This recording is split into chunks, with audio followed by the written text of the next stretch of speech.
Cumprimento os amados irmãos com a paz do Senhor. Amém. Podeis assentar, amados irmãos, por favor. Tomai assento. Quero convidar a amada igreja para que façamos juntos a leitura da palavra de Deus esta noite, no livro de Êxodo, irmãos, segundo livro da Bíblia. Nós vamos ler o capítulo 12 e nós vamos ler os versículos 40 ao 43. Êxodo, capítulo 12, do verso 40 até o 43. Bíblia do Culto, página número 89. Graças a Deus. Êxodo, capítulo 12, versos 40 até o 43.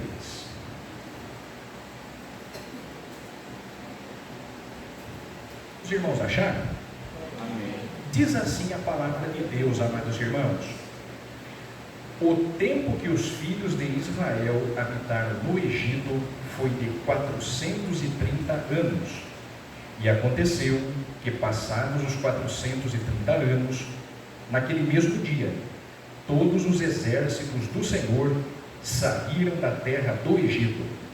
Esta noite se guardará ao Senhor, porque nela os tirou da terra do Egito. Esta é a noite do Senhor. Os irmãos podem repetir comigo: esta é a noite do Senhor. Mais uma vez: esta é a noite do Senhor. Amém. É disto que vamos falar, amados irmãos. Glória a Deus. Meus amados irmãos, Deus tem colocado no nosso coração esta mensagem com este tema que está aí baseado nestas palavras. Esta é a noite do Senhor. Este é o tema da mensagem de Deus. Na realidade, irmãos, esta mensagem nasceu aproximadamente entre novembro e dezembro de 2021, quando a pandemia da Covid-19 oficialmente terminou, E todos os profissionais, todas as pessoas retornaram à vida comum. A pandemia começou em março de 2020, Foi feito o lockdown. Depois, parcialmente, algumas atividades voltaram. Depois parou de novo. Nesse intervalo, inclusive, eu fui operado no rim, uma pedrinha quase me matou. Mas Jesus deu vitória e, ao término da pandemia da Covid-19, em dezembro de 2021, Deus nos deu esta mensagem, colocando a leitura da palavra de Deus em dia. Esta é a noite do Senhor. Amados irmãos, o livro de Êxodo está na Bíblia, porque o objetivo do Santo Espírito de Deus é demonstrar que o nosso Deus é o Deus da redenção. Ele salva, Ele liberta, Ele redime, Ele nos compra de novo e nos coloca debaixo do seu sangue. O livro de Êxodo, irmãos, Êxodo significa saída, e para tudo Deus tem uma saída. E Deus conduziu Israel no deserto por 3 fases distintas. Os irmãos estão lembrados? Do capítulo 1 ao 12 do livro de Êxodo, Israel está no Egito. Aí do capítulo 13 em diante até o 19, Israel está a caminho do Sinai. E finalmente do 19 até o 40, Israel está no Sinai. Que significa Israel no Egito, um pecador lá fora no mundo, precisando de Jesus? Que significa Israel a caminho do Sinai? É um pecador convertido que agora pegou na mão de Jesus e está indo em direção ao Pai. E finalmente Israel no Sinai, frente a frente com Deus. O tabernáculo foi construído, lá no Santo dos Santos estava a presença de Deus. Então, o que significa Israel no Sinai? É um cada irmão fiel que está aqui nesta noite. Você está frente a frente com o Pai, o Espírito Santo está aqui e você tem toda a liberdade para glorificar a Jesus.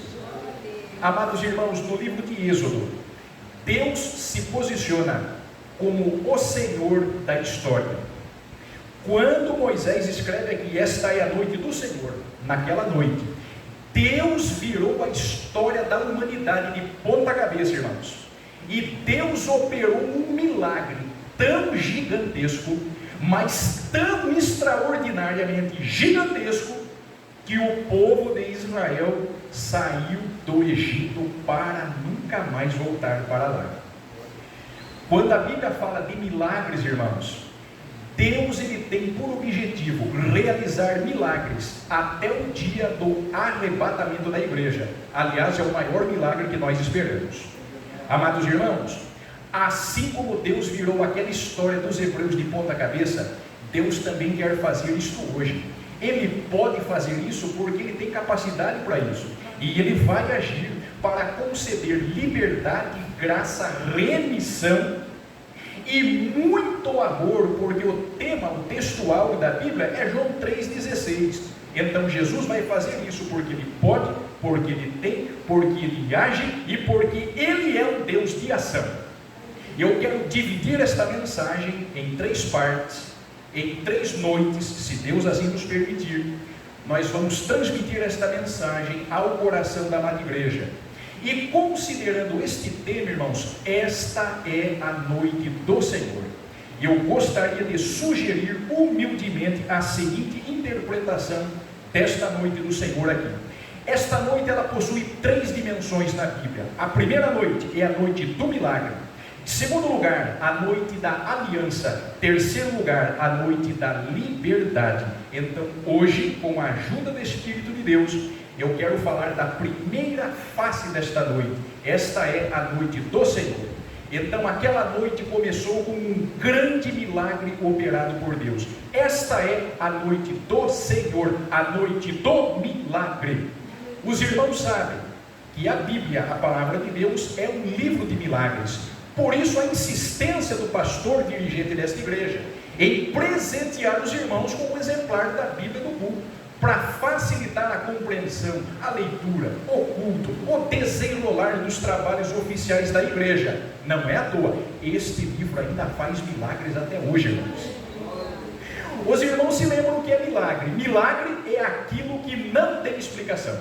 O milagre é misterioso. O milagre, irmãos, não existe nenhuma área do saber humano que possa explicar, qualificar objetivamente o milagre. Aquilo que não tem explicação, a Bíblia diz assim: o Senhor operou um grande milagre.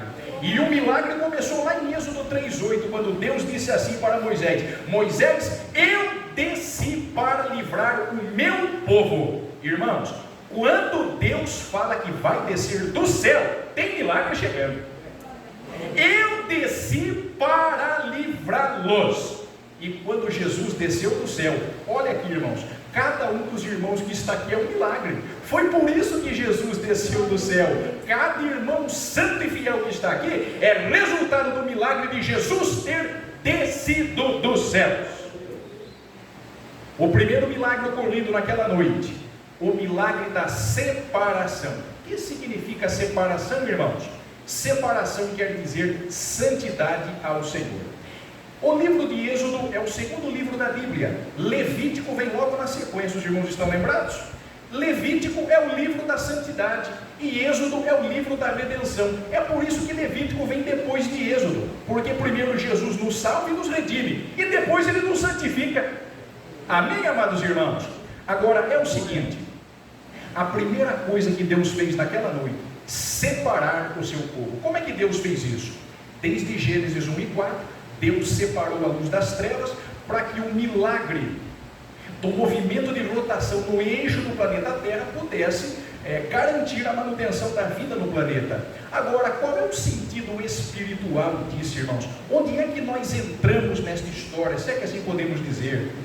Os irmãos compreendem pelo Espírito de Deus que hoje há muita mistura de luz com as trevas. Os irmãos repararam que hoje não há mais tantas notícias de milagres como antigamente?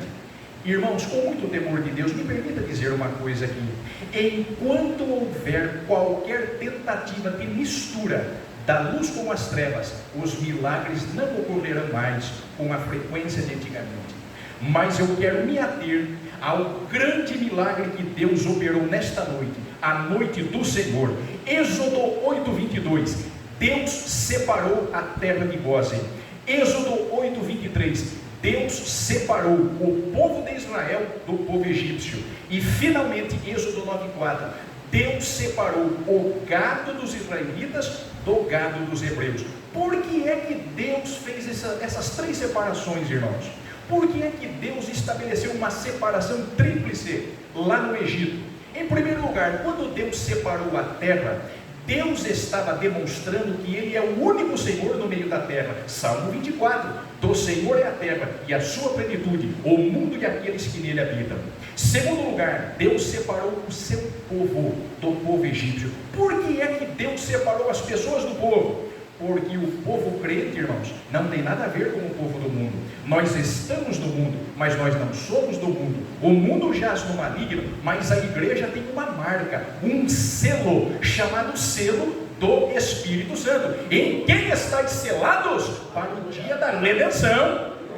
E finalmente Deus separou o gado, ou seja, as propriedades, os bens e as riquezas, dos israelitas e dos egípcios. Por quê? Porque Deus estava demonstrando que tudo que Israel tinha, tudo quanto eles possuíam, veio de Deus. Israel não obteve nada dos egípcios até aquele momento. O pouco que eles tinham, eles receberam do Senhor. Agora, irmãos, quando Deus disse a Moisés que iria fazer essas três separações, Moisés ficou maravilhado. Moisés ficou encantado com Deus. Aí Moisés sobe no monte e diz assim: Senhor, eu quero ver a tua glória. E eu quero ver a tua glória pelo seguinte motivo, Senhor. Porventura, não é pelo fato de nós sermos separados, eu e o teu povo, de todas as nações que há sobre a face da terra? Então, Senhor, já que nós somos separados, eu quero ver o teu rosto, eu quero ver a tua glória. Só pode ver a glória de Deus aquele que é separado. Se isto é uma doutrina, tem que ter pelo menos mais um versículo na Bíblia, não é verdade? Que tal, amados irmãos, o Salmo 4, versículo 3: Eis que o Senhor separou para si aquele que lhe é querido.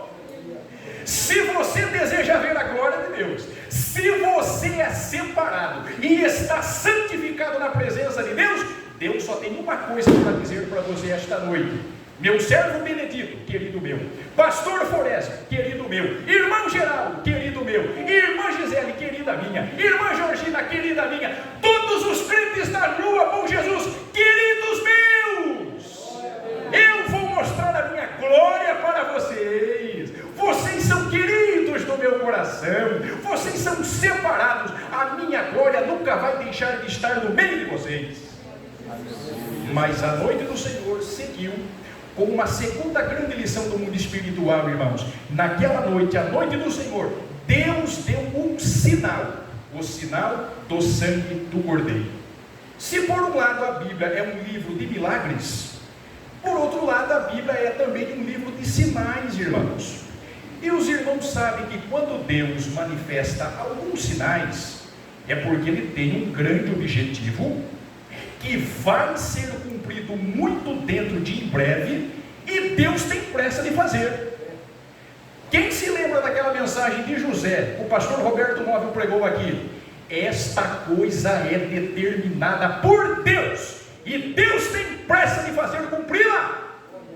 Amados irmãos, aquela noite, a noite do Senhor, foi a noite do sinal que Deus enviou, o sangue do Cordeiro.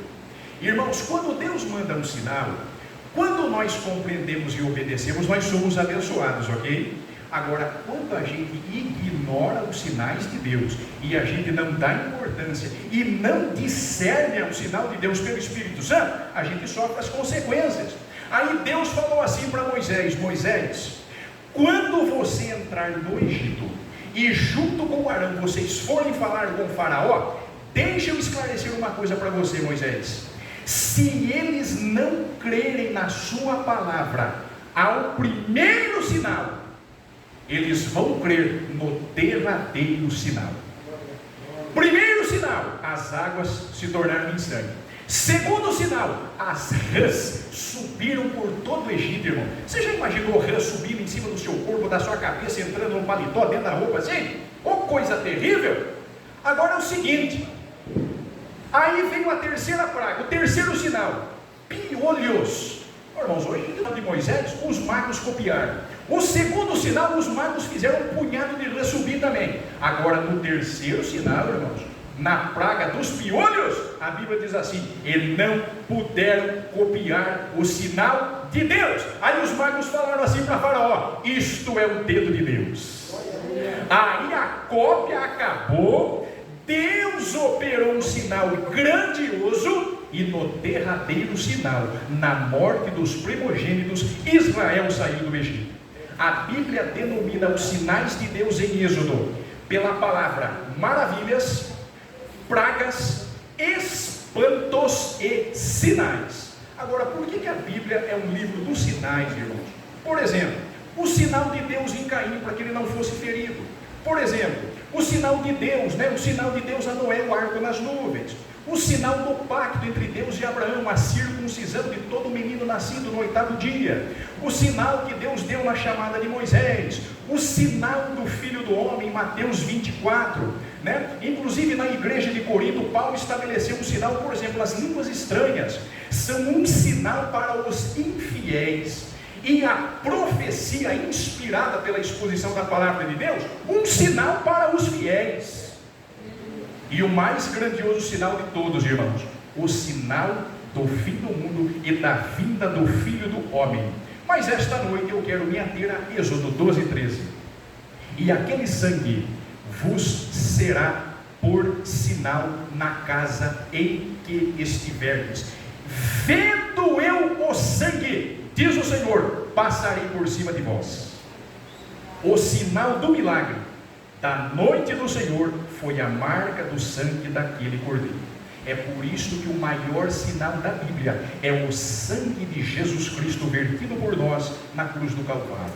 Toda a história da humanidade, a história da redenção, toda a história até os dias de hoje, até este exato momento, estão vinculadas ao sangue deste cordeiro, porque a Bíblia diz que Cristo é o cordeiro que foi morto antes da fundação do mundo. 1 Pedro 21, Apocalipse 13, 8. O sangue daquele cordeiro, irmãos, o cordeiro foi morto. Deixa eu explicar isso aqui rapidinho, O sangue foi colocado numa bacia, tomaram aquele sangue, passaram na verga das portas, assim no batente das portas. Aquele sopro da bacia foi reaproveitado. Eles sacrificaram a primeira Páscoa da história naquela noite. E naquela noite Deus estabeleceu um juízo terrível. Um anjo destruidor, encarregado e revestido pela autoridade do Pai, desceu no Egito e matou todo o primogênito, todo o filho mais velho, desde o filho do faraó que se assentava no trono, até o cãozinho que não tinha valor algum. E na casa em que não houvesse o sinal do sangue do cordeiro nas ombreiras do batente das portas, o anjo passaria por cima. Por isso a palavra Páscoa, passar por cima, pular por cima, ultrapassar ali na marca.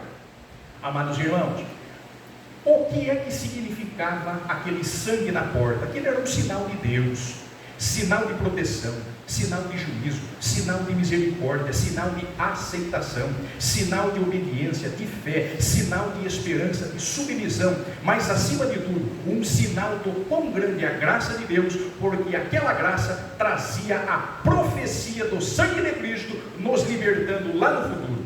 Então veja que interessante, para os egípcios, a ausência daquele sangue, sinal de condenação, mas para os hebreus, sinal de ressurreição e vida eterna.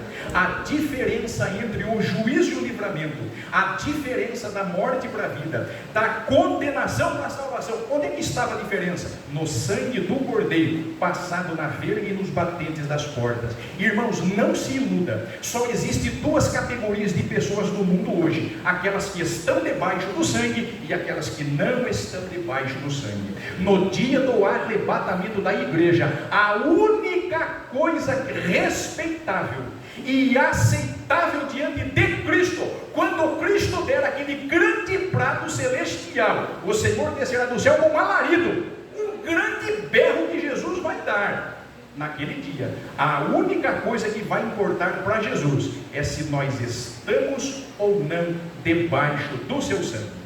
Agora, as coisas inanimadas, né? Façamos aqui uma espécie de uma figura de linguagem, que na gramática portuguesa nós chamamos de prosopopeia. É quando as coisas inanimadas falam.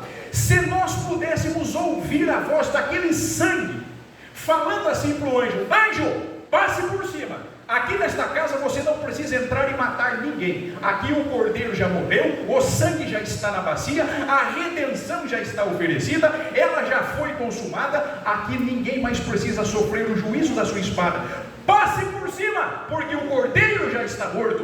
Passe por cima, porque o juízo já está feito. Passe por cima, porque nós esperamos ser redimidos por causa deste sangue, deste cordeiro, cujo sangue está na bacia, mas o sangue está na porta, e ele cobre nossas vidas esta noite. Irmãos, os filhos de Israel não eram assim dos povos mais numerosos da terra, não. Eles não eram os mais notáveis, eles eram escravos, e também não eram os mais santos. Então qual foi a diferença naquela noite? O sangue do cordeiro fez toda a diferença. A única coisa que realmente importa na vida do crente fiel é estar todos os dias debaixo deste sangue. E aí alguém pode especular assim: mas por acaso alguém não passou o sangue no batente da porta? Eu acredito que não. Eu penso que não. Eu acredito que todos ouviram a voz de Moisés.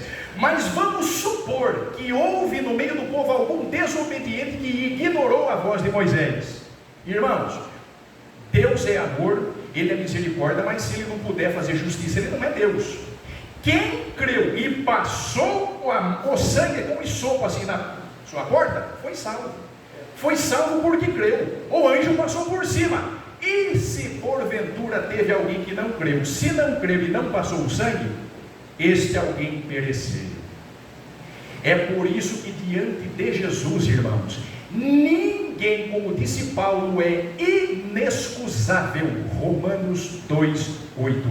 É por isso que a história de Judas está na Bíblia, porque Deus quis demonstrar que todo pecador, por mais vil e miserável que seja, ele tem direito a uma chance, a chance de se arrepender e tomar o sangue do cordeiro e passar nos batentes da sua porta, da sua casa espiritual, para que possa ser salvo por Jesus Cristo. João reitera esta doutrina dizendo assim: se andarmos na luz, como Ele na luz está, temos comunhão uns com os outros, uns com os outros, uns com os outros. E o sangue, e o sangue, e o sangue, e o sangue de Jesus Cristo, seu Filho, nos purifica de todo pecado. Antes que eu encerre, amados irmãos, eu quero colocar uma terceira lição aqui. Recapitulando, né? A noite do Senhor, esta é a noite do Senhor. Como foi que ela começou? Com um grande milagre de separação. Em seguida, Deus deu um sinal da noite do milagre, o sangue do cordeiro. Aí eu quero encerrar aqui. Qual foi a hora do milagre que Deus operou? Êxodo capítulo 11, versículo 4. Moisés, diga ao povo que eu, o Senhor, à meia-noite eu passarei pelo Egito. Meia-noite foi a hora que o milagre começou.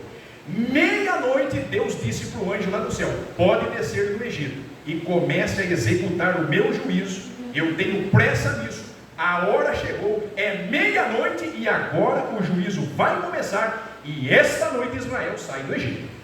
É a hora do derradeiro sinal. Eu falei para Moisés em Êxodo 4:8, agora em Êxodo 11:4 a hora chegou, meia-noite.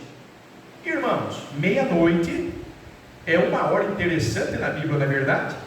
Gideão e seus 300, meia-noite acabaram com os midianitas.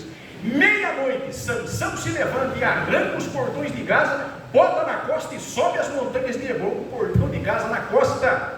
Meia-noite, lá vai Ruth, instruída por Noemi, e se deita aos pés de Boaz. Descobre os pés dele, Boaz: se você quiser casar comigo, eu estou aqui. Ninguém está vendo nada, é meia-noite, mas eu estou aqui. Uma mulher estranha, moabita, adoradora de deuses estranhos, convertida, entrou na linhagem de Jesus Cristo, Filho de Deus, Filho de Davi, Filho de Abraão. Só Jesus é quem pode fazer isto.